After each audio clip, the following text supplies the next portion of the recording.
Bonjour à toutes et à tous. Merci d'être présents ce matin pour le premier web débat autour de l'Observatoire de l'habitat dans les villes. Alors, l'Observatoire de l'habitat dans les villes, qu'on a baptisé LOVE parce qu'on l'aime beaucoup, c'est un outil développé par Jean-Claude Drian, ici présent, professeur à l'École d'urbanisme de Paris, et le bureau d'études Acadie, dont un représentant Jules Péterjean est là, que vous allez voir dans un instant, pour IDEAL, l'Institut des hautes études pour l'action dans le logement.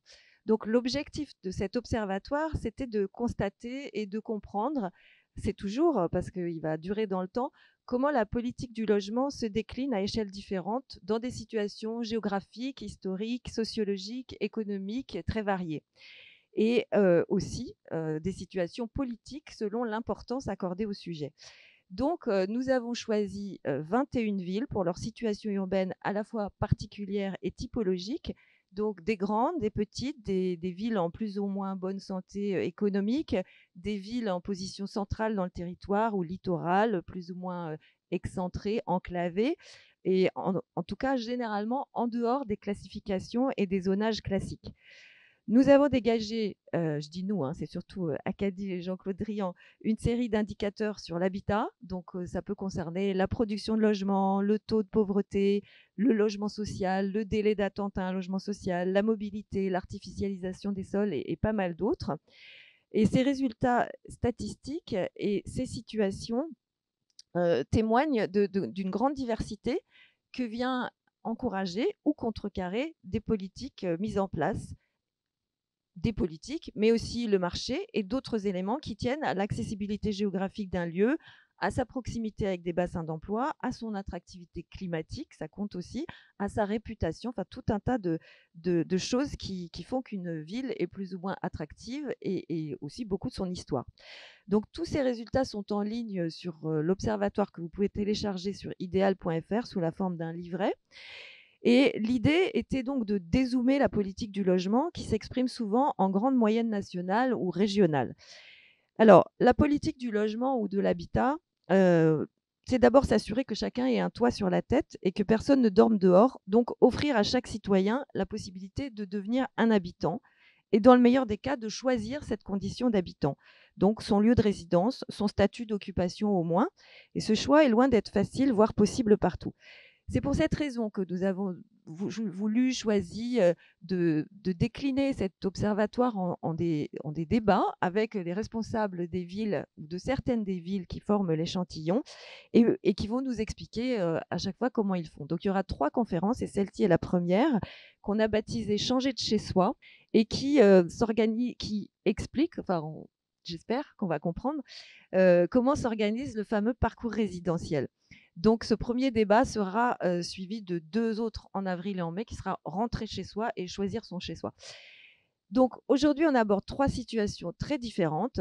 Donc, Pontarlier, frontalière de la Suisse, avec une construction assez dynamique, un PLU qui date de 2020, pas assez de logement social, mais ce qui ne pose pas forcément un problème. Et Ludivine Chambellan, qui est directrice du pôle stratégie de la communauté de communes du Grand Pontarlier, va nous en parler ce matin. Ensuite, Rennes, avec Nathalie Desmelay, qui est responsable du service habitat de Rennes Métropole.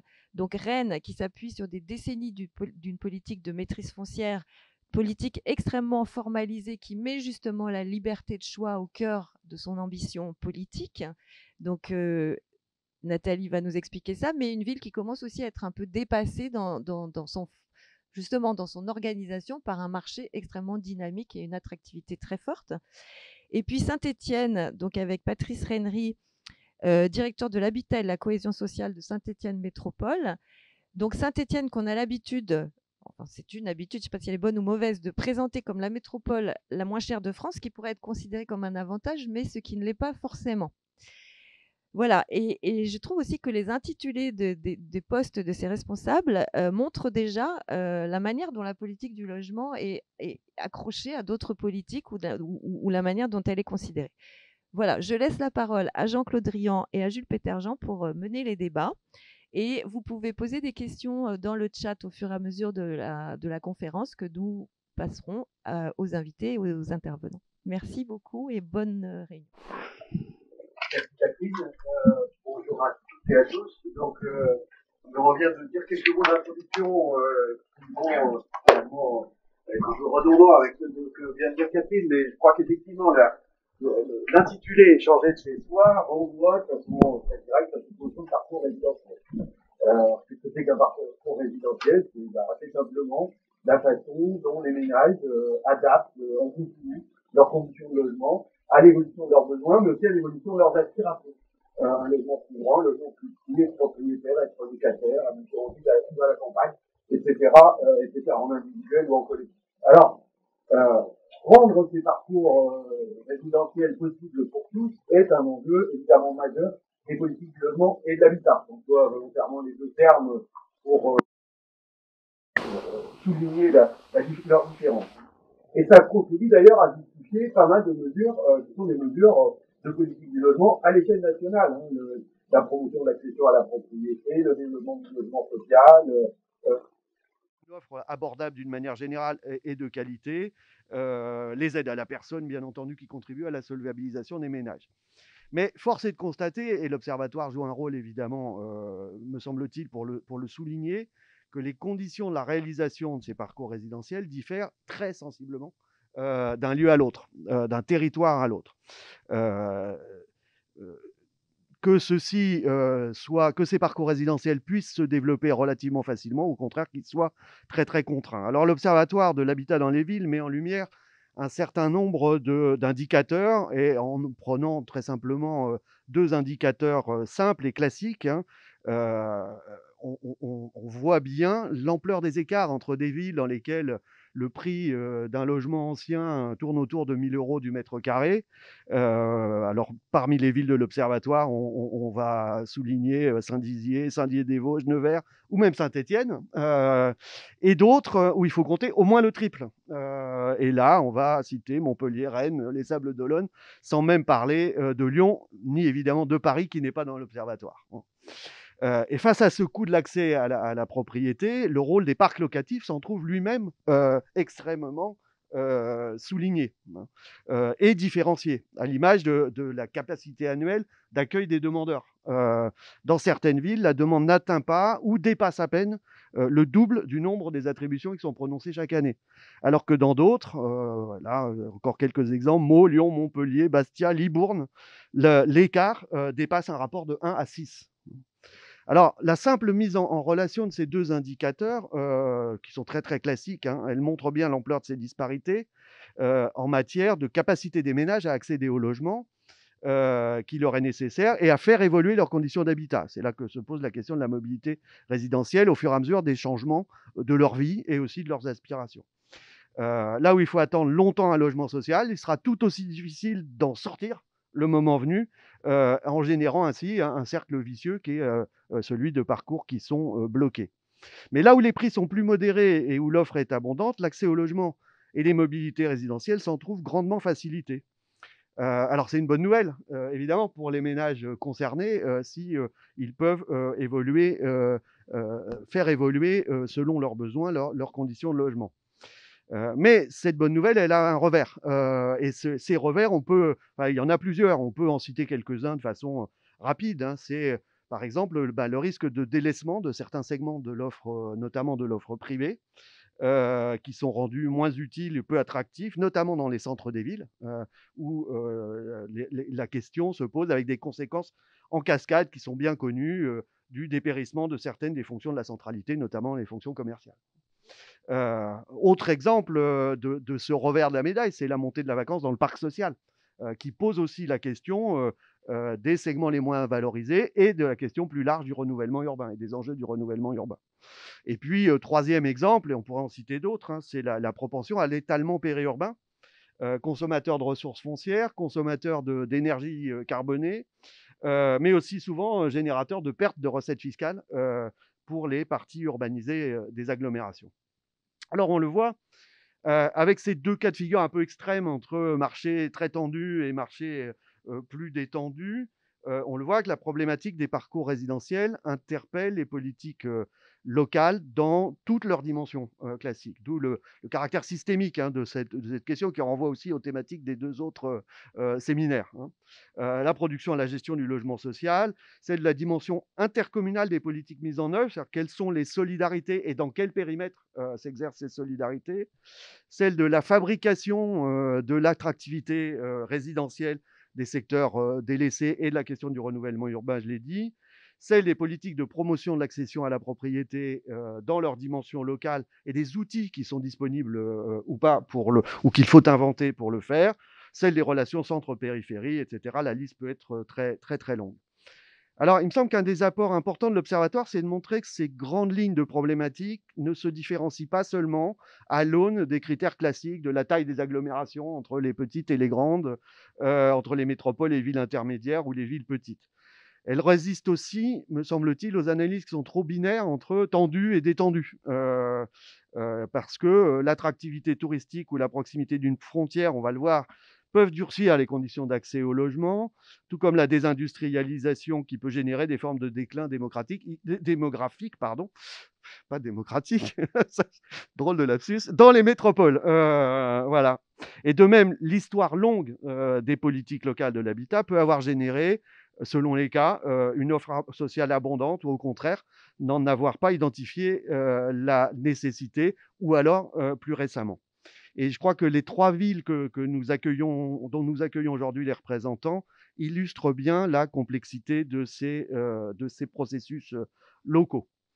Alors, on va commencer à les interroger et à leur demander un peu comment ils voient les choses et comment ces contextes locaux se traduisent en termes de politique locale de l'habitat autour de cette question des parcours résidentiels.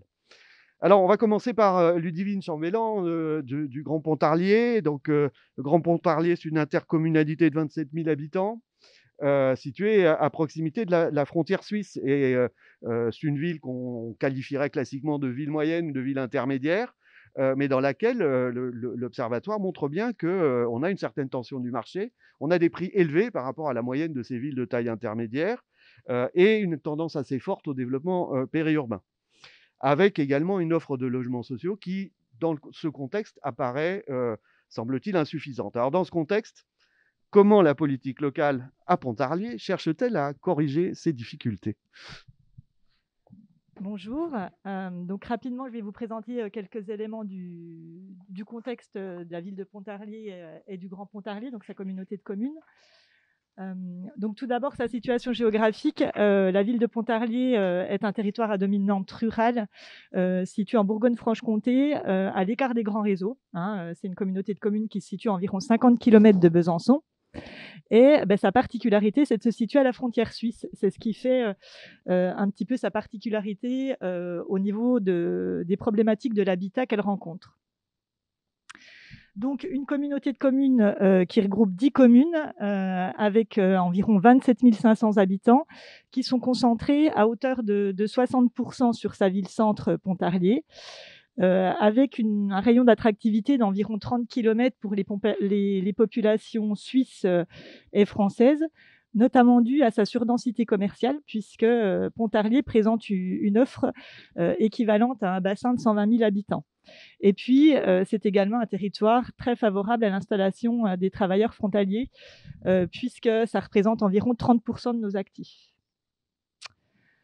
Donc, une croissance continue depuis les années 90, avec un léger fléchissement depuis quelques années au niveau de la ville-centre. C'est ce qu'évoquait du coup Monsieur Drian, avec la périurbanisation qui a d'abord bénéficié aux communes de la première couronne du Grand Pontarlier, et puis qui bénéficie maintenant aujourd'hui aux communes de la deuxième, voire de la troisième couronne. Une diminution de la taille des ménages qui suit le mouvement national. Néanmoins, on observe à Pontarlier la particularité d'avoir des petits ménages, puisqu'on est passé récemment en dessous de la barre des 2 personnes par ménage. Donc, ce qui nécessite ce desserrement, une production encore plus élevée de logements pour pouvoir accueillir toutes ces personnes. Donc un vieillissement de la population qui suit la tendance nationale, mais surtout des écarts de revenus considérables, puisque aujourd'hui, un ménage frontalier va toucher un revenu qui peut être 3 à 4 fois supérieur à un ménage qui travaille localement. Donc on a de grosses disparités sur le territoire. Et ce qu'il faut savoir, c'est que malgré ça, on a quand même 50% des ménages du Grand Pontarlier qui ont des revenus qui pourraient leur permettre de bénéficier d'un logement social. Donc vraiment, deux catégories de population. Une catégorie de population très aisée qui va accéder très facilement au logement privé, puisque le logement privé, forcément, se cale sur les besoins des frontaliers. Et une population qui va avoir beaucoup plus de mal à accéder à la propriété, ce qui fait qu'on a toute une partie de la population qui, dans le cadre de son parcours résidentiel, va quitter Pontarlier et le Grand Pontarlier pour pouvoir avoir une maison plus grande ou un logement plus confortable et adapté à ses besoins. Et à l'inverse, on va avoir des travailleurs frontaliers qui vont accéder très facilement à la propriété. On a des jeunes de 23 à 24 ans qui sont aujourd'hui propriétaires en ville-centre sans problème d'appartement. Donc forcément, ça va de pair une forte pression foncière avec une augmentation continue du prix du foncier et de l'immobilier pour répondre à la demande des ménages, qui s'accompagne avec une urbanisation galopante des communes, notamment périurbaines de la ville de Pontarlier. Urbanisation qui tend à se tasser puisque quasiment toutes nos possibilités d'extension aujourd'hui sont consommées. Donc, on est sur des prix, donc vous en voyez quelques-uns s'afficher à l'écran, mais ils ont déjà quelques années, donc ils ont évolué. On est sur un prix de foncier aujourd'hui constructible qui est autour des 250 € le mètre carré, mais qui peut atteindre 300 € dans certaines situations. Et on est sur des prix au mètre carré au niveau du neuf d'environ 3 500 à 4 000 €. Et ces prix-là peuvent atteindre les 5 000 € le mètre carré sur des appartements de standing en cœur de ville. Donc on est aujourd'hui sur des prix de l'immobilier et du foncier qui sont supérieurs à ceux de la capitale comtoise qui est Besançon. Donc, vous imaginez bien que l'une des réponses qu'on peut apporter à ces 50% de ménages, c'est l'offre en logement social, qui aujourd'hui est existante, mais principalement concentrée sur la ville de Pontarlier, et qui malheureusement ne répond pas du tout à la demande, puisqu'on enregistrait fin 2021 5 demandes pour une attribution. Alors que sur le département, on est sur un taux de 2,7 demandes pour une attribution. Donc vraiment un marché du logement social très tendu, avec quasiment pas de vacances. Donc face à ce constat, les élus ont souhaité affirmer une volonté d'agir pour améliorer l'offre en matière d'habitat.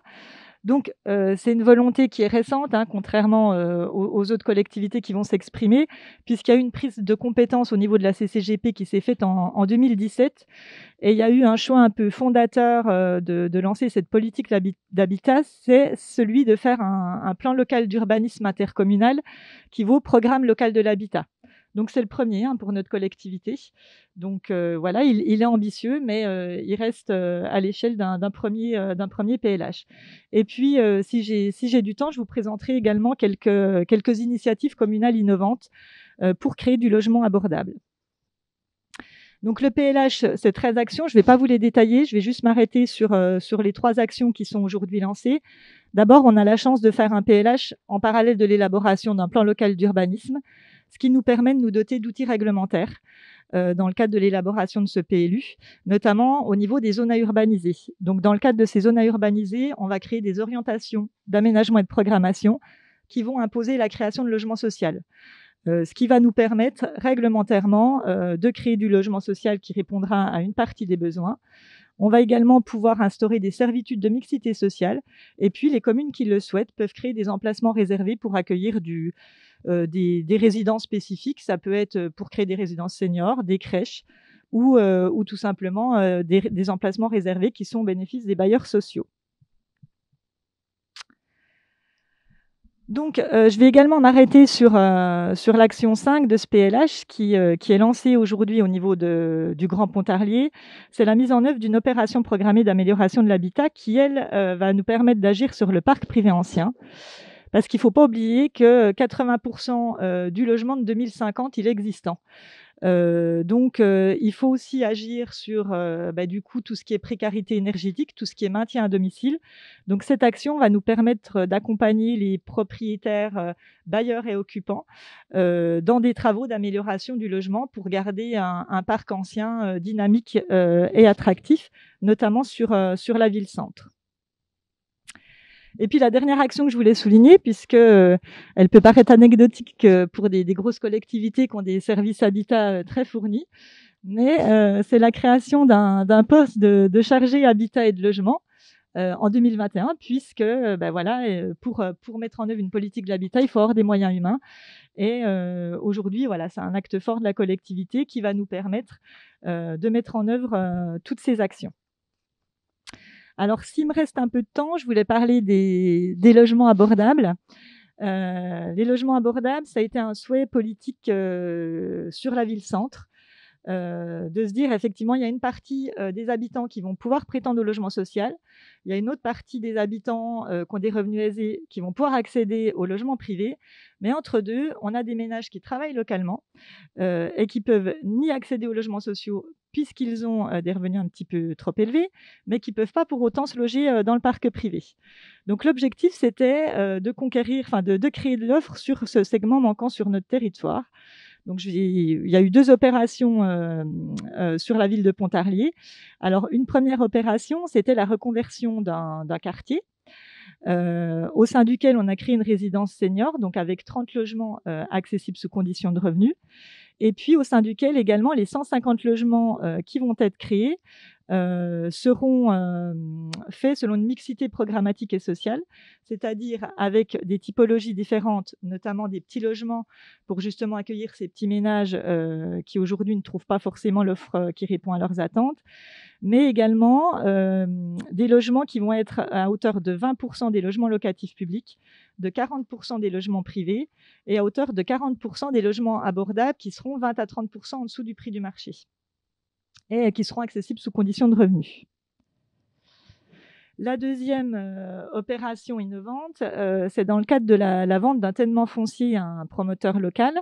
Lors de cette vente, la ville de Pontarlier a instauré une clause spécifique pour que ce quartier soit 100% abordable. Donc, le promoteur a en charge la création de 16 maisons individuelles qui font environ 95 mètres carrés. Et ces maisons seront commercialisées au prix de 300 000 €. Donc, on est largement 30% en dessous du prix du marché. Au moment de l'établissement des clauses, on était à 20% en dessous du prix du marché. Mais la hausse des prix de la construction font qu'aujourd'hui, on est largement 30% en dessous du prix du marché. Et donc, ces maisons seront accessibles sous conditions de revenus. Donc, on s'est basé sur la grille des niveaux de revenus du prêt à taux zéro. Et pour assurer une équité d'accès à ces logements, un tirage au sort sera opéré lot par lot, voilà, pour les futurs acquéreurs. Donc voilà, je vous ai mis quelques coupures de journaux puisque c'est une action qui a fait un petit peu parler d'elle. Voilà. Merci Ludivine Chambellan, c'est parfaitement dans les temps. Donc n'oubliez pas, ceux qui sont en ligne, de poser des questions sur le chat. Nous allons entendre nos 3 intervenants et puis ensuite nous prendrons des questions et Jules Péterjean relancera aussi les intervenants. Alors, Nathalie Demélay, Rennes, une métropole évidemment très attractive, avec un marché tendu, une métropole de presque 450 000 habitants, hein, donc d'une taille évidemment différente de celle du Grand Pontarlier. Mais c'est aussi une des métropoles les plus actives et les plus interventionnistes, Catherine le disait tout à l'heure, de longue date. C'est une de ses caractéristiques, c'est la profondeur temporelle de ses politiques de l'habitat.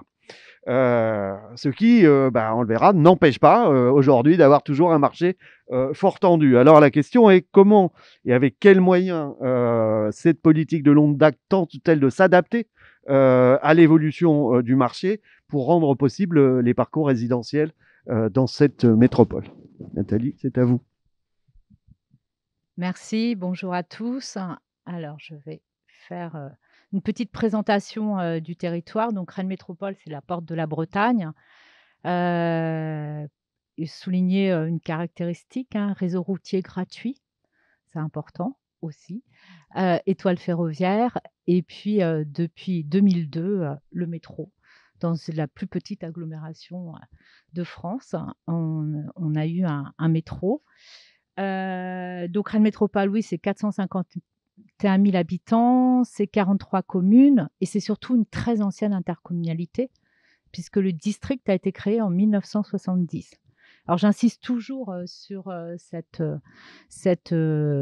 ancienneté parce que la maturité aussi des politiques de l'habitat se situe dans cette histoire-là de cette intercommunalité et du fait, effectivement, même si il y a eu des élargissements successifs, il n'en demeure pas moins qu'il y a une culture autour de la question de l'intercommunalité et plus particulièrement de la politique de l'habitat, puisque le district a été créé tout de suite avec une dimension forte en matière de politique de l'habitat et surtout de maîtrise foncière.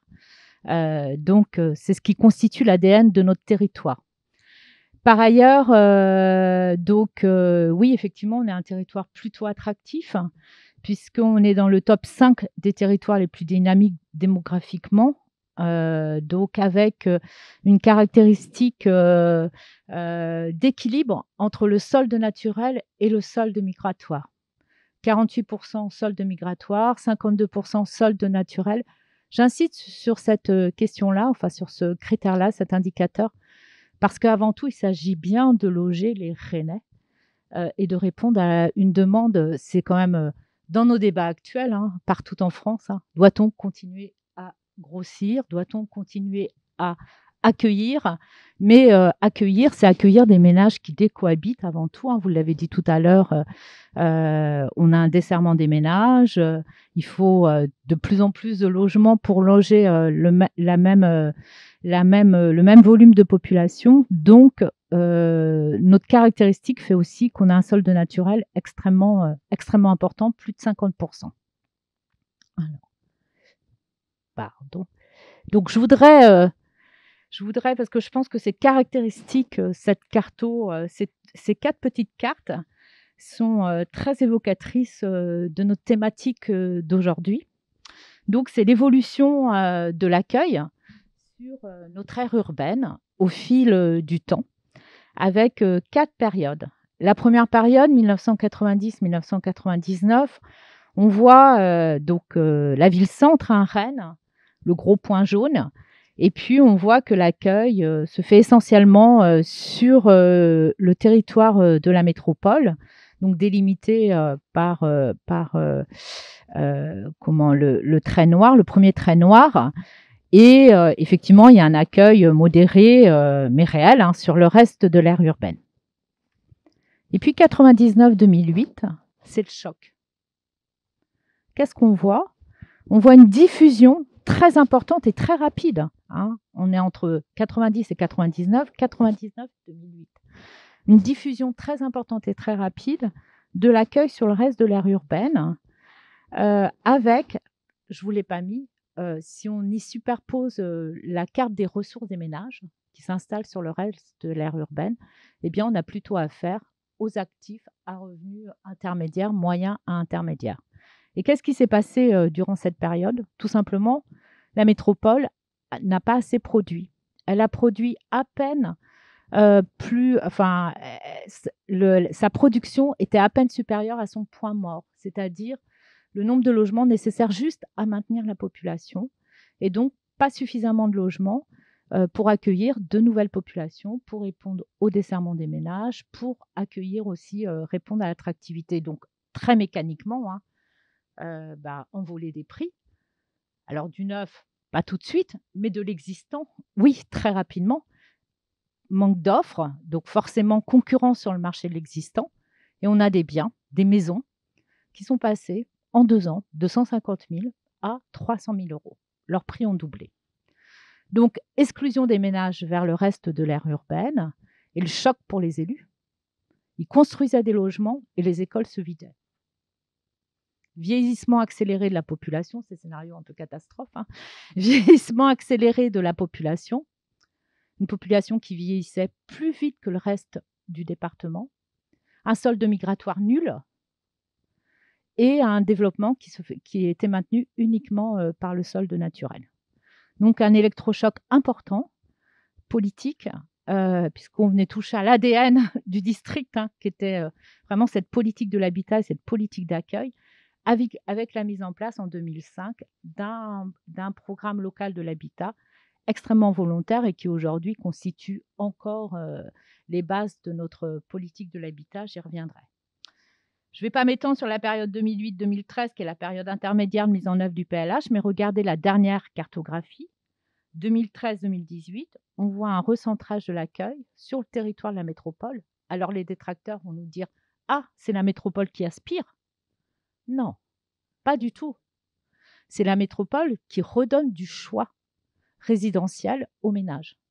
La question, ce n'est pas d'assigner les ménages à résidence sur la métropole. La question, c'est de permettre aux ménages de vivre sur la métropole s'ils le souhaitent. S'ils souhaitent aller, bien sûr, sur le reste de l'aire urbaine, il n'y a aucune difficulté. Sauf que ce n'était pas un choix. Quand on était dans la situation 99-2008, c'était un choix contraint, un choix subi de quitter le territoire métropolitain. D'autant plus qu'on vient de réaliser une enquête grandeur nature auprès de 3300 ménages de l'agglomération et en dehors de l'agglomération sur le choix, quels sont pour eux les critères du choix résidentiel. Et le premier des critères, c'est effectivement la proximité du lieu de travail. Je suis trop longue. Très bien, je continue.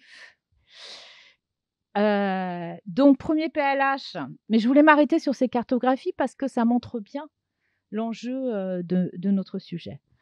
Premier PLH, c'est le choc de l'offre, donc porté par le logement social et le logement aidé, doublement de la production pour redonner la capacité du choix résidentiel et surtout une politique aussi d'accession sociale à la propriété pour permettre aux ménages qui n'avaient pas de solution sur le territoire métropolitain et qui allaient sur le reste de l'aire urbaine, d'avoir une réponse en matière d'accession à la propriété. Alors nous, on n'est pas forcément il faut accéder absolument à la propriété. Néanmoins, on constate que les ménages souhaitent un accès à la propriété, donc être en capacité d'offrir cette offre-là et surtout de la chaîner avec le parc social si on veut trouver de la fluidité à l'intérieur du parc social.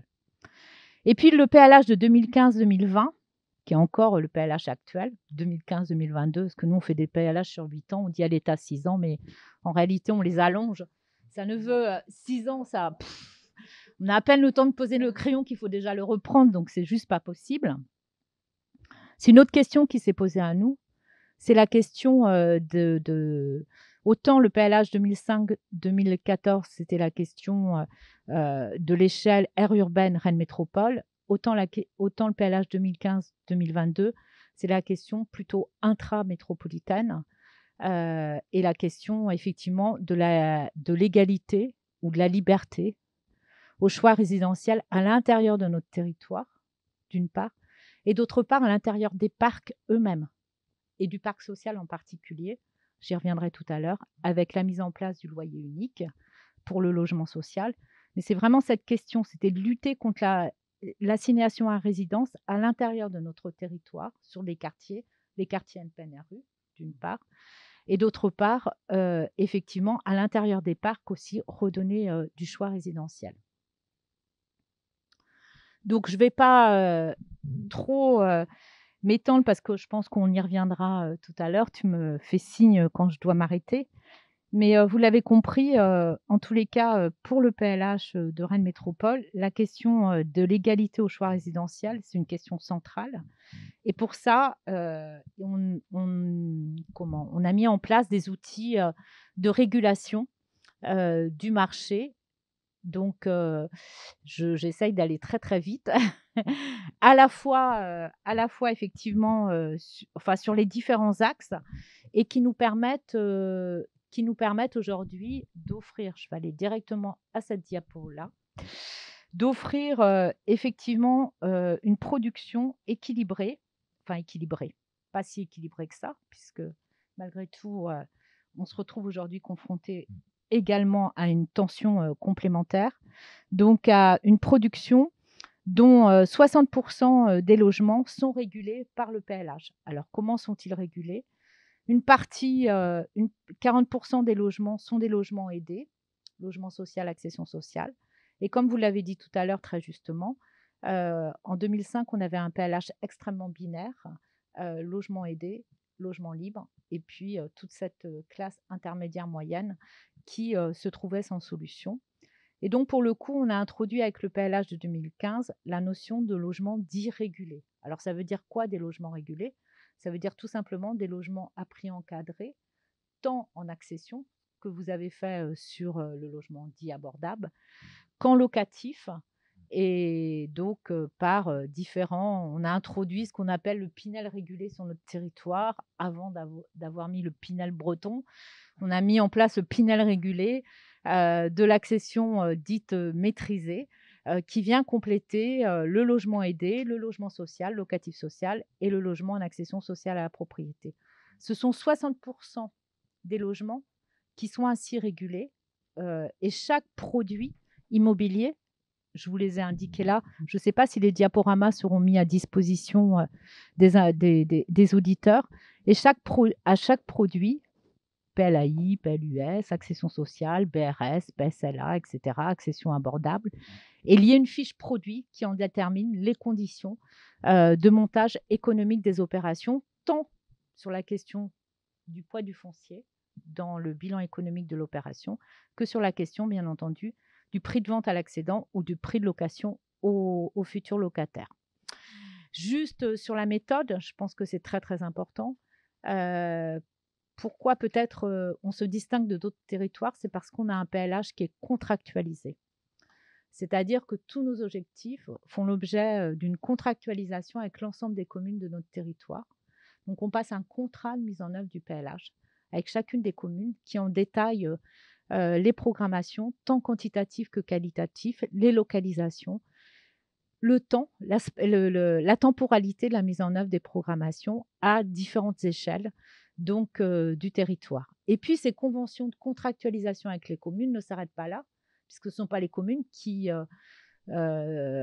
font les opérations, ce sont des opérateurs, des aménageurs, eh bien, se déclinent avec les professionnels de l'immobilier, les acteurs de l'acte de construire, dans ce qu'on appelle des conventions d'application de la mise en œuvre de cette contractualisation, qui obligent, au-delà de 30 logements, à appliquer l'ensemble des produits du PLH, l'ensemble de la chaîne, de la palette des produits immobiliers, donc 30 logements. Et quand on est en servitude de mixité sociale, donc sur la ville de Rennes, c'est à partir de 15 logements.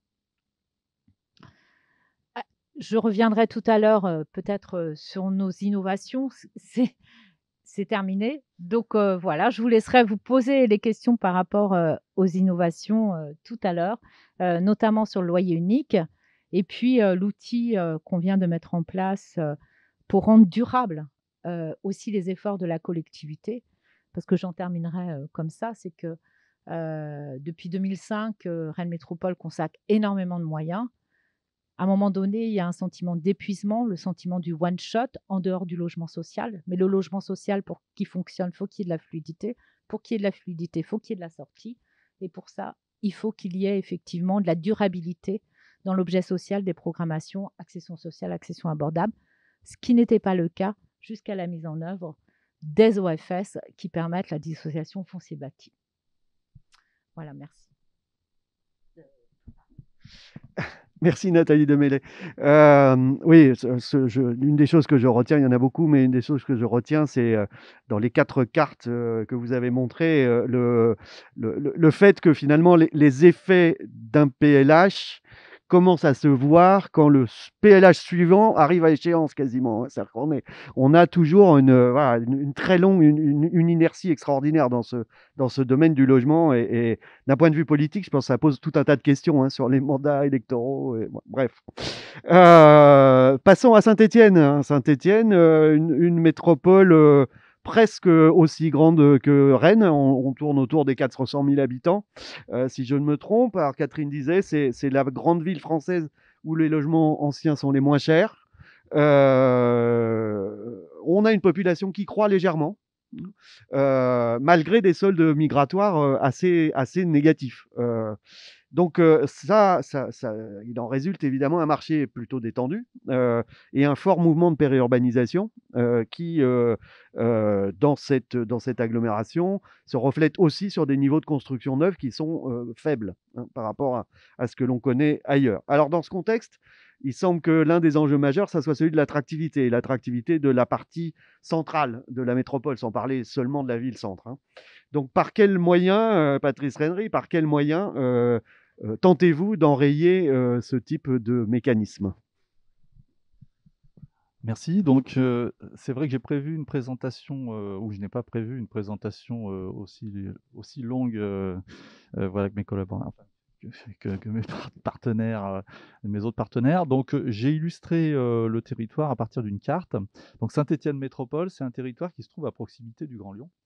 Donc le Grand Lyon, on ne le présente plus et c'est vrai qu'on est assez proche finalement de ce bassin lyonnais et on s'inscrit également dans un territoire au sein du département de la Loire, donc le Sud-Loire, avec plusieurs centralités également. Donc on a un SCOT qui a été approuvé à l'échelle de plus de 500 000 habitants. Donc là, actuellement, on est sur un nouveau SCOT qui compte à peu près 200 communes. Saint-Étienne Métropole, c'est 53 communes.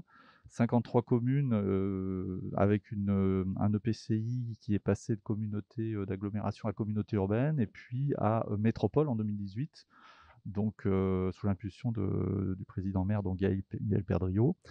Et avec cela, donc la politique de l'habitat, on est au 3e PLH. Donc un 2e PLH qui était sur la période 2010-2016. Et puis là, on a aussi un petit peu fait durer les choses et on est sur un 3e programme local de l'habitat 2019 pour 6 ans. Voilà, donc le territoire Saint-Étienne Métropole, c'est avant tout en fait un territoire avec, là je vous ai montré cette carte parce qu'on a une approche par typologie de communes. Donc vous avez les communes urbaines qui sont plutôt dans le fond de vallée. Vous avez la ville-centre qui est Saint-Étienne. Alors Saint-Étienne, c'est effectivement 43% de la population de la métropole. Les communes urbaines qui sont en rouge, c'est les 3/4 de la population. Et puis ensuite, vous avez des communes de couronne en orange, qui sont plutôt des communes dynamiques d'ailleurs, avec des centralités qui se développent. Et puis ensuite, des communes périurbaines et rurales, avec un classement qui est lié au type d'habitat et aux caractéristiques en fait de la problématique habitat locale. Donc, je ne rentre pas dans le détail, mais avec ça, on a, si vous voulez, un diagnostic qui nous montre que sur la métropole, on a quand même une problématique d'un parc privé qui est ancien.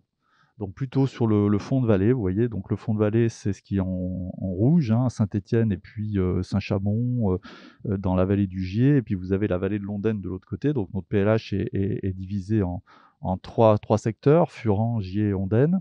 Et sur ces fonds de vallée, on a un parc ancien finalement qui fait apparaître des problématiques que vous connaissez dans certains territoires, donc du parc potentiellement indigne, quand même conséquent malgré tout, des copropriétés. Alors, petites copropriétés qui sont fragiles, dégradées. Il y a plus de 1000 copropriétés identifiées en situation de fragilité.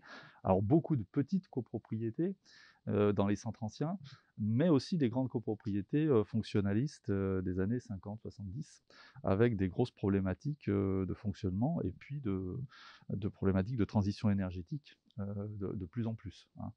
Donc, ce parc privé, c'est un vrai enjeu. Et donc, on travaille là-dessus. On travaille sur ce parc privé. Donc, l'attractivité de ce parc privé pose question. Comment on le réhabilite? Comment on l'adapte? Comment on l'améliore? On le fait évoluer en matière de performance énergétique. Et puis, on a le parc social. le parc social, donc présent aussi avec pareil des problématiques, un parc ancien également, des problématiques d'obsolescence avec des objectifs donc de démolition, de réhabilitation importants. Alors à partir de ça, on observe finalement un développement de l'habitat à deux vitesses avec des besoins de renouvellement urbain dans les centres, dans la partie rouge et sur la ville de Saint-Étienne, avec des opérations qui mettent beaucoup de temps à se mettre en place. Et puis parallèlement, eh bien, je dirais une périurbanisation qui va beaucoup plus vite, hein, puisque le développement périurbain, comme vous le savez, c'est des choses qui se font beaucoup plus facilement, hein. Il y a des temps d'études beaucoup plus faibles, et puis vous avez des caractéristiques de communes qui font qu'elles sont aussi plus attractives. Donc l'enjeu pour notre programme, alors bon, je détaille pas, mais vous avez la vacance qui suit, hein, donc nécessairement la vacance, les problématiques de vacances, et puis dans le parc public, dans le parc privé, les prix et effectivement qui sont également impactés, et puis avant tout ce problème d'attractivité et donc de périurbanisation pour certains ménages qui trouvent du terrain en première couronne ou en deuxième couronne encore moins cher et qui peuvent acheter. Alors dans le parc social par exemple, ça se traduit aussi par des programmes neufs qui ont des niveaux de loyer plus élevés que le stock du logement social ancien. Donc on a finalement le risque d'un développement à deux vitesses, hein. C'est ce qu'on a identifié dans le PLH. Alors nos axes d'intervention, puisque j'en viens au centre du sujet, comment on peut intervenir sur cette problématique-là? Alors nous, on a, à partir du PLH 3, on a mis l'accent sur l'existant. Donc le traitement de l'existant avec des objectifs de réhabilitation qui ont été inscrits, des objectifs de réhabilitation du parc social, du parc privé, et puis des outils qui sont mis en place. Donc on intervient sur 3 grands axes. On a 2 PIG pour l'instant, donc programme d'intérêt généraux, avec 6 thématiques. Donc l'adaptation, la performance énergétique, copropriété, le locatif, et puis l'accession, l'aide à l'accession avec travaux. Donc on a ces thématiques-là, donc c'est ces 6 thématiques que l'on va retrouver aussi, donc ça c'est dans le diffus, donc on a un PIG sur Saint-Étienne, un PIG sur le reste de la métropole, et puis ensuite vous avez des OPA-RU, et donc on a développé, comme vous l'avez fait, donc 6 OPA-RU. Par contre là on est sur des volumes plus importants, donc on en a sur les principales centralités de Fond de Vallée, là où il y a le plus de concentration d'habitat, en lien avec les projets urbains des communes. On a donc 3 de ces OPA-RU qui sont en convention en rue. On a 6 quartiers en rue, donc avec des moyens financiers beaucoup plus lourds, des interventions lourdes. Donc un gros travail de renouvellement urbain sur le parc privé. Et puis sur le parc social, c'est pareil, 2300 logements identifiés à la démolition sur la période du PLH, avec des financements mis en place pour financer la démolition, hein. La métropole finance la démolition, hors en rue bien sûr, hein, mais on vient sur ces sujets. On vient aussi sur la réhabilitation du parc HLM. Donc des moyens importants qui ont été mis sur cette stratégie. Donc parc privé, comme je l'ai dit, donc PIG, OPA-RU, et puis ici il y a une thématique que je n'ai pas évoquée, puisqu'il y a 3 axes, c'est les copropriétés, puisqu'on a mis en place un programme d'accompagnement des copropriétés. On a un observatoire des copropriétés depuis 2006, un observatoire des copropriétés depuis 2006, et donc on cible les interventions avec des OPA copropriétés. Plan de sauvegarde, on en a terminé un. Là, on a une OPA copropriété en cours, et puis une autre qui commence sur la partie, d'ailleurs, sur Andrézieux-Bouthéon, qui est une commune urbaine située un peu au nord de la métropole. Donc voilà un petit peu nos axes d'intervention. Alors après, en termes finalement de réflexion sur les axes que vous évoquiez, finalement, quel rôle pour le logement social, l'accession, et puis la question de la régulation. Moi, je dirais que la politique de l'habitat, c'est aussi, le constat, c'est que c'est une politique qui est très partenariale finalement. Donc la collectivité met en place des actions. Nous, on intervient sur la régulation avec aussi un PLUI qui vient d'être lancé. Alors, c'est pas un PLUIH, mais depuis des années, on travaille sur justement la compatibilité de notre PLH avec des objectifs par commune que l'on suit de manière très précise. Donc notre PLH, il a un objectif de production. Alors en locatif, la segmentation, c'est finalement, on a 30% de logements aidés. Alors nous, le logement aidé ou abordable, c'est le logement social, c'est le conventionné, logement conventionné, et c'est l'accession abordable. Donc l'accession abordable, chez nous, on a fait une étude, c'était entre 3e et 5e décile. de revenus et on l'a finalement identifié à 20% en dessous du prix du marché. Là, on est sur un prix de marché actuellement à 2 900 €, hein, qui malgré tout a continué dans le neuf, tout à fait, dans le neuf. Et dans l'ancien, comme vous le disiez, on repasse, là, on repasse la barre des 1100. Alors, peut-être casser un peu des stéréotypes, parce que finalement, c'est vrai que sur le logement social, d'abord, logement social, c'est un outil de diversification pour nous. C'est vrai que malgré tout, alors on travaille sur une répartition territoriale en lien avec la convention intercommunale d'attribution, parce qu'on travaille offre et demande. On a des taux de PLAI sur les communes périphériques de 45%, et sur les communes urbaines, donc front de vallée, 25%. C'est vrai qu'on a fait les choses de manière assez mathématique, mais... Et puis, sur la CIA, pour le logement des ménages du premier quartile, on n'a pas fait une approche quartier politique de la ville hors quartier politique de la ville, parce qu'on risquait de fragiliser certains territoires urbains. On a fait une approche par commune. Donc on a 2 types de communes, type 1, type 2, en fonction des ressources aussi, des populations. Et on applique des taux en fonction de ces caractéristiques-là. On n'est pas à 20, le taux est repassé à 25%, hein, nous on l'avait à 21%, 25%. Voilà, il y a une stratégie d'équilibre territorial. Donc le rôle du logement social, c'est par les attributions et par la production, sur l'offre et la demande, finalement de rééquilibrer aussi le marché pour éviter d'avoir ce parc à 2 vitesses. Un parc qui se paupérise dans les centres, vacances, 2 minutes, et puis un parc plus neuf qui se développe. Alors là-dessus, il faut évidemment aussi retendre un petit peu le marché. Donc je parlais de financement des démolitions, des réhabilitations. Donc là, on peut parler effectivement du rôle de l'État, d'Action Logement, du FNAP, qui a bien pris en compte ces problématiques-là. La question des dérogations, on pourra peut-être en parler dans les quartiers politiques de la ville. Dans un parc ancien, le logement social, ça peut permettre aussi de faire venir une offre neuve, de qualité. Donc voilà, il faut aussi casser ce type de stéréotypes.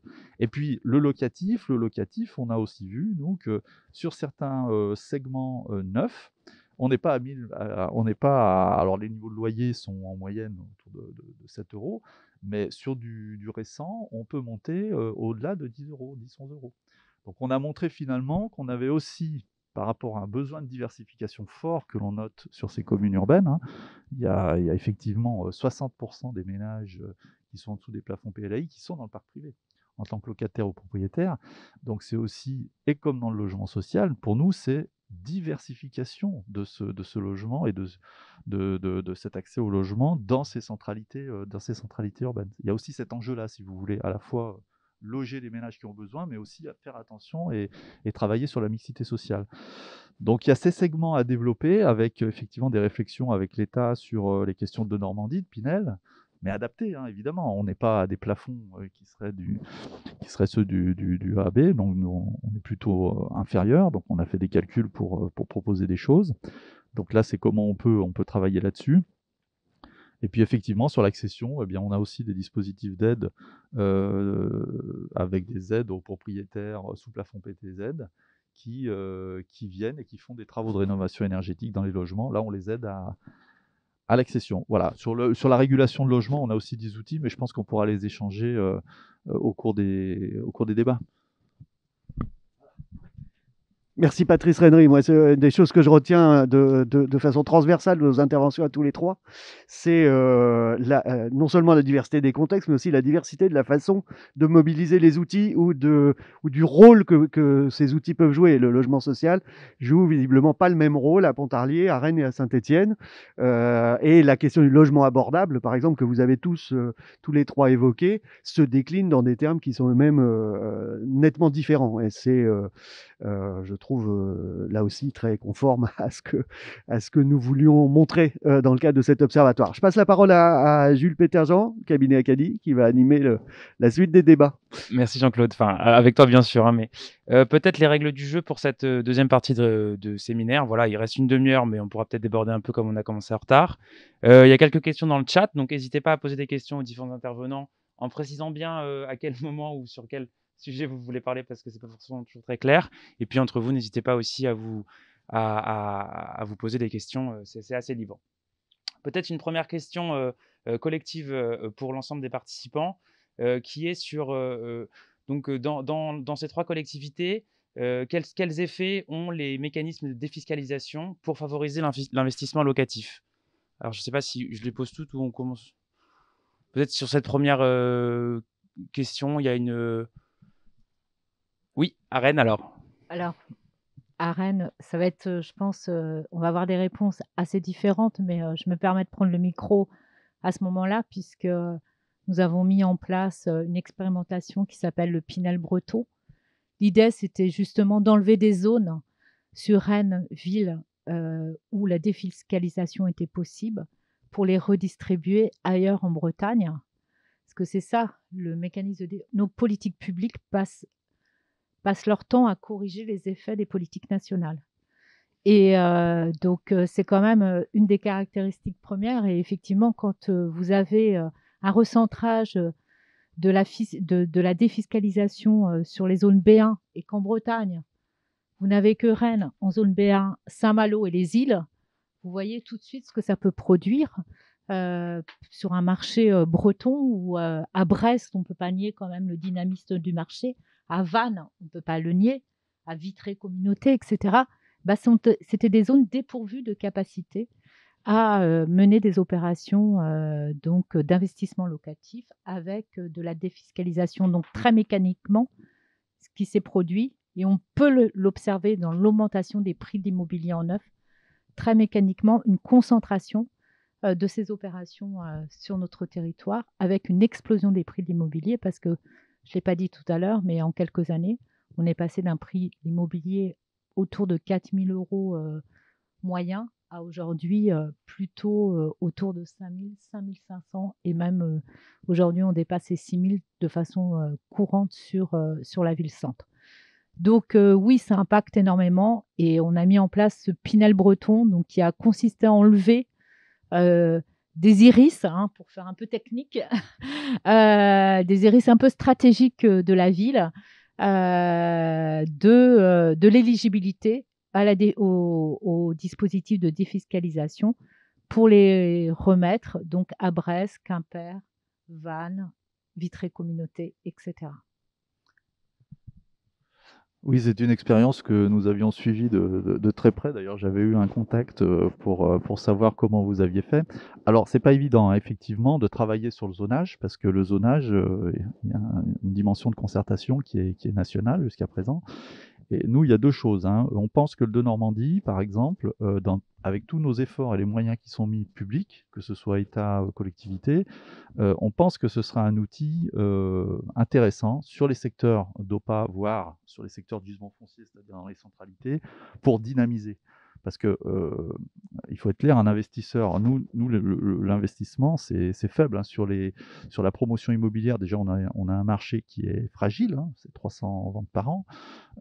Et donc, effectivement, c'est 30%, les investisseurs, la part investisseur, c'est 30%. Donc, la pré-commercialisation, elle est difficile. C'est un marché local, un marché de propriétaires occupants.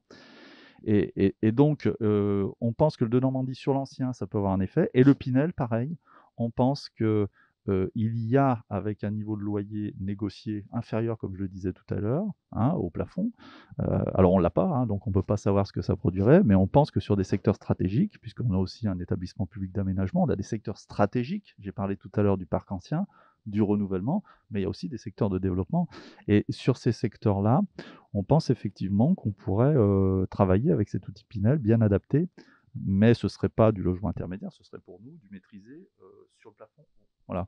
Donc, c'est des choses un petit peu locales qui sont travaillées. On voit bien quand on fait une grille de loyer, on l'a échangé récemment avec l'État, que ça peut avoir du sens d'avoir un outil d'aide sur ces champs-là. Par contre, effectivement, la mise en œuvre nécessite du travail de concertation avec les partenaires. Mais même sur un marché détendu, ces outils peuvent avoir un intérêt. Moi, je pense que ça peut être intéressant.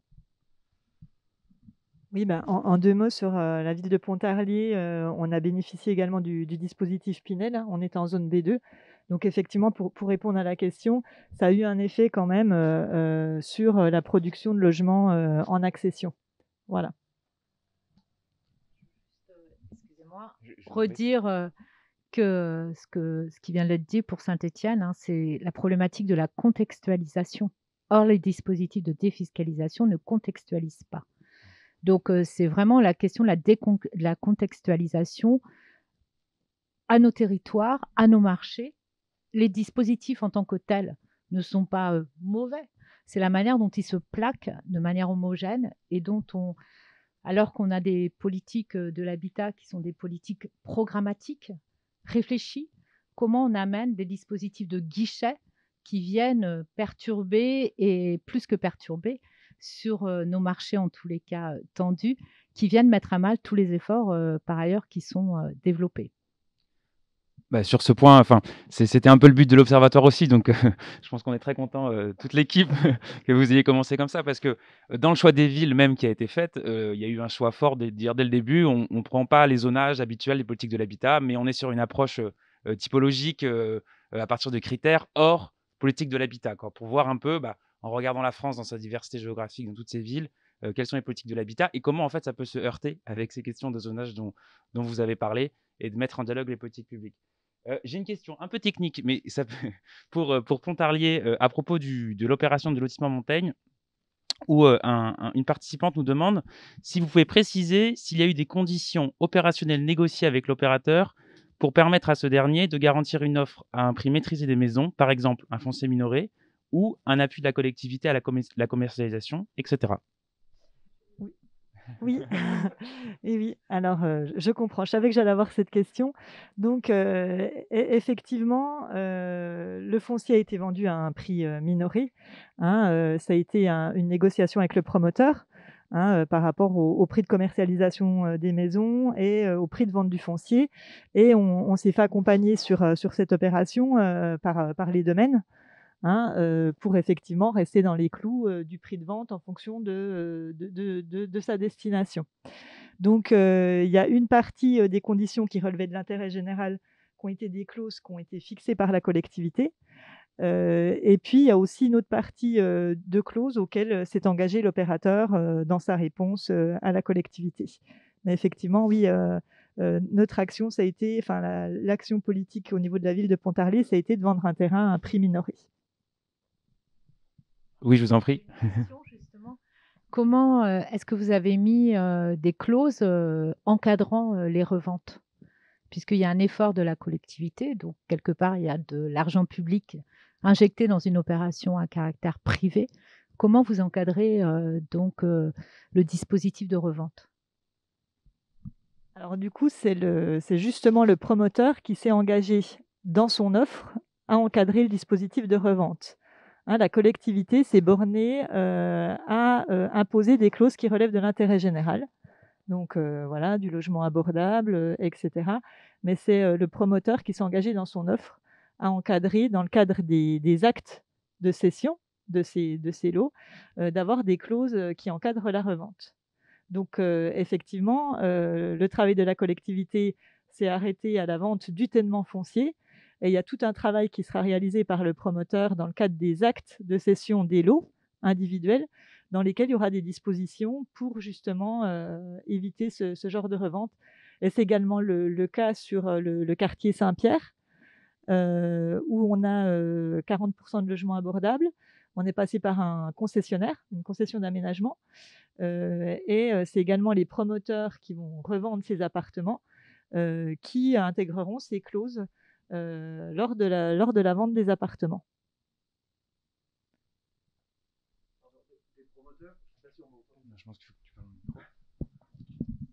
Les promoteurs, en l'occurrence, sont des promoteurs locaux. Alors, en l'occurrence, oui. Mais effectivement, ce n'était pas un critère de choix. Mais en l'occurrence, oui, on a un marché de l'immobilier très dynamique sur le territoire. Donc, on a beaucoup de promoteurs locaux dynamiques qui sont toujours prêts à saisir les opportunités locales. Merci. Je vais prendre une autre question. Il y a plusieurs questions là dans le chat. Une question, je pense, qui est à l'ensemble des participants dans la suite de la discussion juste avant. Pensez-vous possible que les aides type Pinel soient attribuées par l'État sous forme de budget d'aide à des collectivités territoriales pour leur permettre de gérer localement les orientations de manière plus fine? La délégation des aides à la pierre, hein, elle est faite pour ça. Donc moi, ça fait des années avec ex-ADCF, On se bat depuis 2005 pour que soit intégré dans les délégations des aides à la pierre l'ensemble des dispositifs aidés de l'État concernant l'habitat, dont la défiscalisation via des agréments. Ça changerait complètement la donne de nos territoires et de nos politiques locales de l'habitat, puisque au lieu d'être en réaction, construire effectivement des réponses pour freiner, pour contrôler ces phénomènes liés à la défiscalisation, on pourrait les utiliser au contraire pour en faire des vrais leviers dans nos quartiers NPNRU, dans les secteurs où on souhaite ramener de la diversité aussi d'occupation. Donc oui, ça changerait complètement les choses et j'espère qu'un jour, mais ça suppose de passer d'une logique. Alors on a demandé dans le cas de 3DS, on a poussé, mais ça suppose de changer de logique. Là, on est dans une logique de budgétaire à une logique politique de l'habitat, ce qui n'est pas du tout la même chose. D'ailleurs, je précise, quand on demande à l'État le nombre de défiscalisations sur un territoire, je vous mets au défi d'avoir le chiffre. Il n'est pas connu. Oui, je ne sais pas si vous voulez compléter ou... Non, rebondir sur la dernière phrase, c'est vrai que en termes d'observation, tout ce qui est outil de défiscalisation, je pense qu'il y a une marge effectivement de progrès et de partage au niveau local sur ces sujets-là. Parce qu'on pourrait voir effectivement qu'est-ce que ça a produit à un moment donné, qu'est-ce que ça apporte, qui, quoi, combien. C'est vrai qu'il y a un petit manque. Oui, pardon, je voulais ajouter, on aurait bien voulu mettre dans l'observatoire le nombre de Pinel pour chacune ou d'outils de défiscalisation, parce qu'il y a le Pinel et le de Normandie que vous évoquiez aussi, dans les territoires. Or, ce chiffre n'existe pas. Il est effectivement... L'État ne s'est pas équipé pour avoir un suivi territorialisé de ces outils. Peut-être juste rappeler que la défiscalisation... L'aide de l'État, c'est 30 000 euros, 32 000 euros de mémoire. L'aide de l'État pour un logement social, c'est 34 000 euros. Merci beaucoup. Je vais reprendre aussi une ou deux questions du chat. Je ne vais pas pouvoir toutes les prendre, mais alors, une question en deux parties d'un participant. Mesurez-vous les évolutions des proportions locatifs à cession en stock et en flux dans les agglomérations concernées et sur la période longue? J'imagine qu'on parle de nous trois. Dans le cadre de la campagne électorale, certains candidats proposent des politiques volontaristes en faveur du locatif ou de la propriété. Cela vous semble-t-il correspondre à une demande dans vos territoires?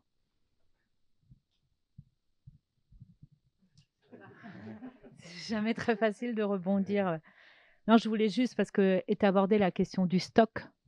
Et je pense que c'est très important, cette question-là, pour nos PLH à venir. Nous, on est en train d'élaborer notre nouveau PLH 2023-2028, qui ira certainement jusqu'en 2030. La question du stock va devenir très important. Il y a quand même la loi climat et résilience qui est passée par là. La division par deux de la consommation liée à l'extension urbaine, qui va forcément impacter les équilibres dans nos territoires. Et on va se retrouver face à un défi, et demain, de manière immédiate, c'est comment on va assurer ce choix résidentiel sur nos territoires, alors même qu'on va plus pouvoir s'appuyer sur des zones d'extension urbaine, mais uniquement sur des opérations de renouvellement urbain. Et on sait très bien, le réseau national des aménageurs l'a montré, le coût de production d'une charge foncière en extension, c'est 30 000 euros au logement. Le coût de production d'une charge foncière en renouvellement, c'est 70 000 euros au logement. Donc, on sait très bien qu'on a un défi économique pour permettre de continuer à assurer un logement abordable. Alors oui, plein de définitions. Alors nous, le logement abordable, c'est 2 800 euros TTC pour l'instant. Et autrement, on travaille sur le logement sous plafond accession sociale à la propriété, donc sous plafond PSLA. Donc c'est un vrai défi.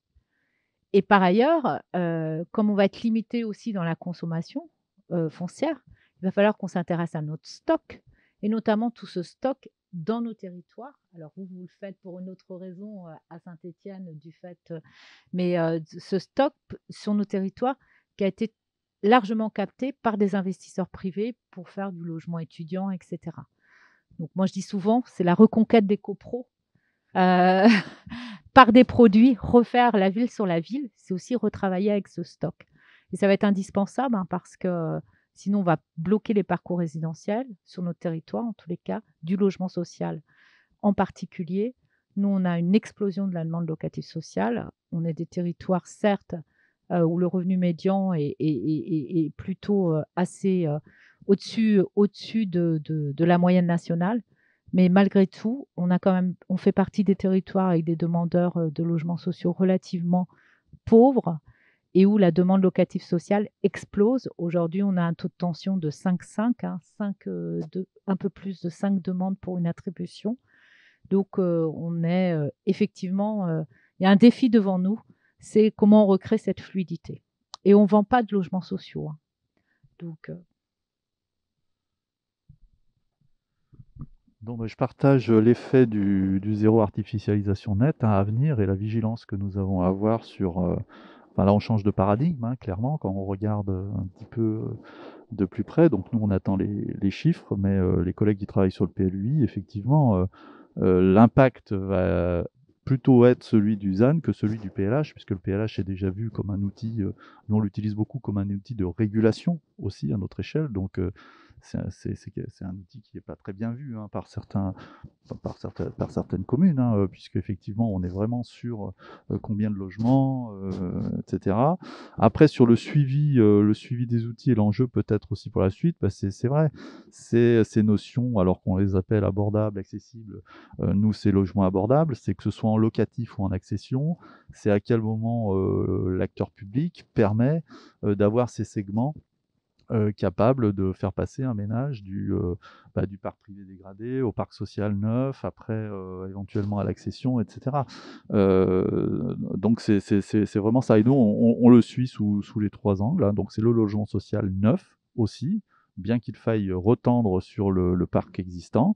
L'accession abordable, alors je le redis, nous on est plutôt sur 2300 sur du neuf, donc c'est des niveaux qui sont inférieurs à 20% du marché, qui se situe à 2900 en neuf. Et puis le conventionné, qui est malgré tout un objectif, puisque c'est du logement abordable. Et on a un objectif de près de 170 logements par an en conventionné. Accession abordable, c'est environ 200 par an.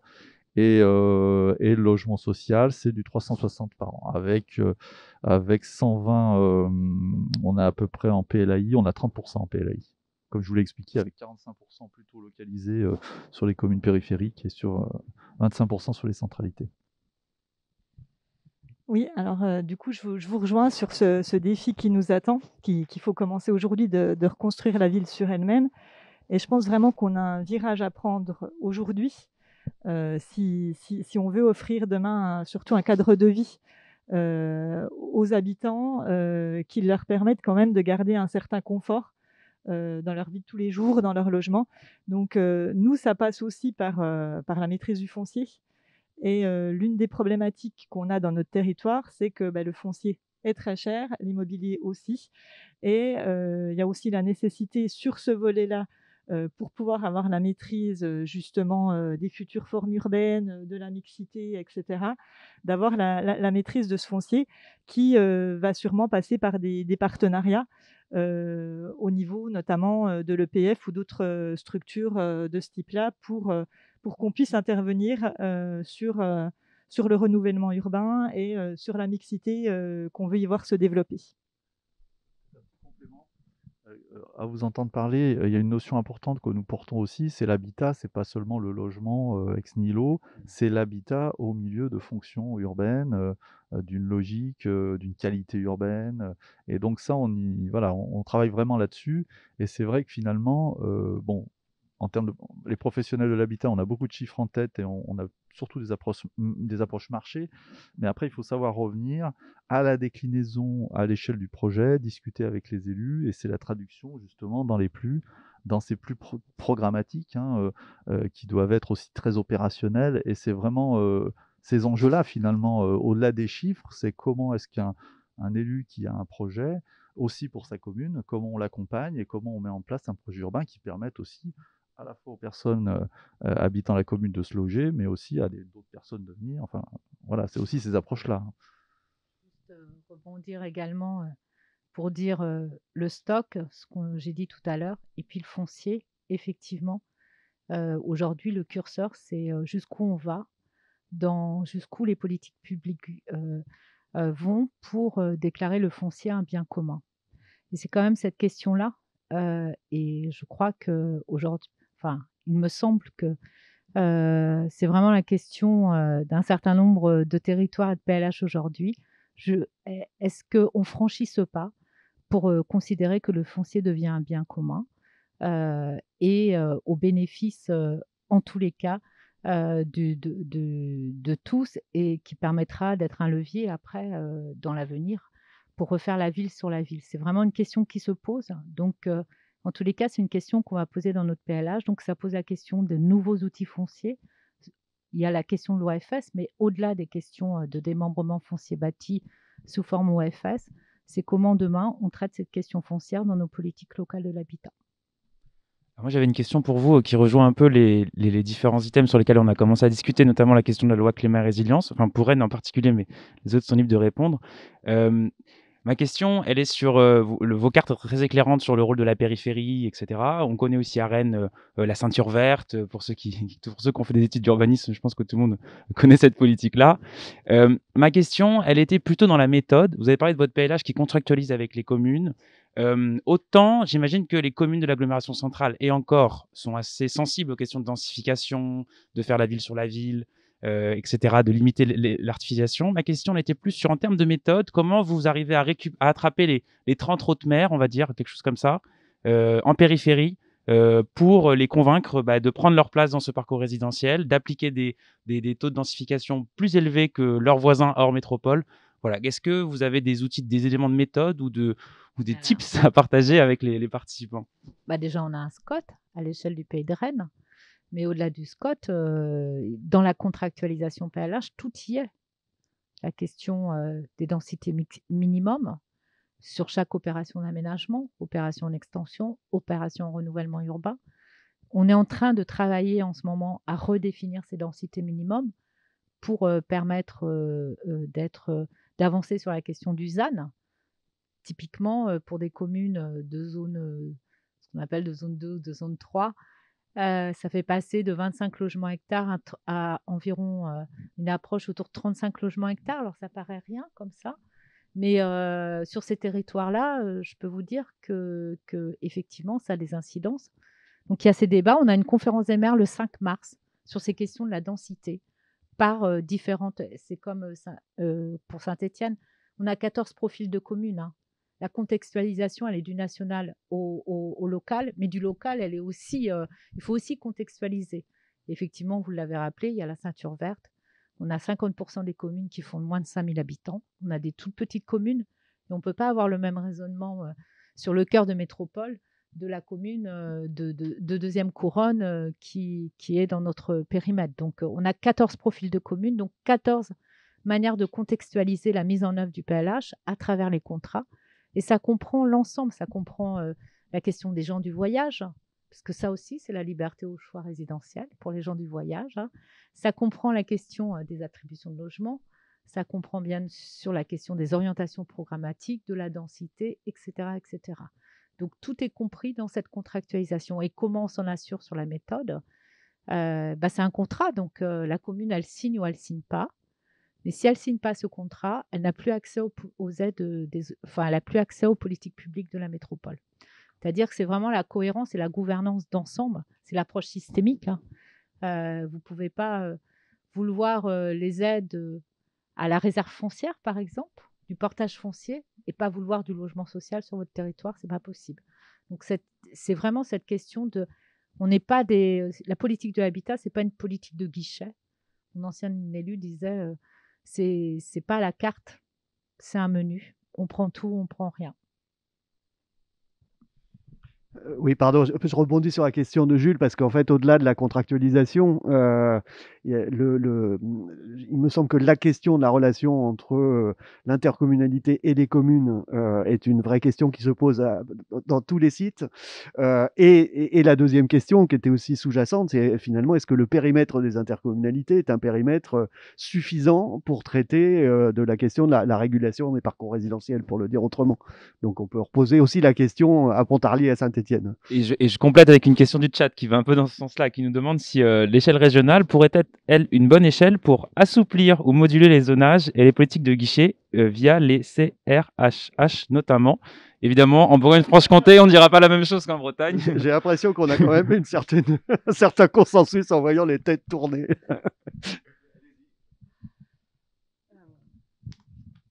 Oui, on a la chance également au Grand Pontarlier d'avoir un SCOT, un schéma de cohérence territoriale, donc qui couvre le pays du Haut-Doubs, qui nous permet d'avoir cette cohérence territoriale bien au-delà de la simple frontière des 10 communes du Grand Pontarlier. Donc ces documents-là sont importants. Je pense que ce qui est important, c'est de travailler au niveau des bassins de vie. Puisque c'est ça qui nous intéresse, où les gens logent, où ils travaillent, où ils font leurs achats, où ils vont avoir accès à la culture et où ils vont faire leurs activités. Donc pour moi, l'échelle pertinente, c'est vraiment l'échelle du bassin de vie. Donc du coup, finalement, on a quand même des évolutions réglementaires qui font que plus ça va, plus on a une vision élargie du territoire qui correspond à finalement à sa réalité. Et on le voit par exemple au niveau de la mobilité, avec la loi LOM, avec les bassins de mobilité qui se calent sur finalement ces bassins de vie. Donc je pense qu'effectivement en termes d'habitat, on peut pas imaginer l'habitat en se focalisant sur une commune ou sur une communauté de communes, mais on est obligé d'avoir cette vision d'ensemble.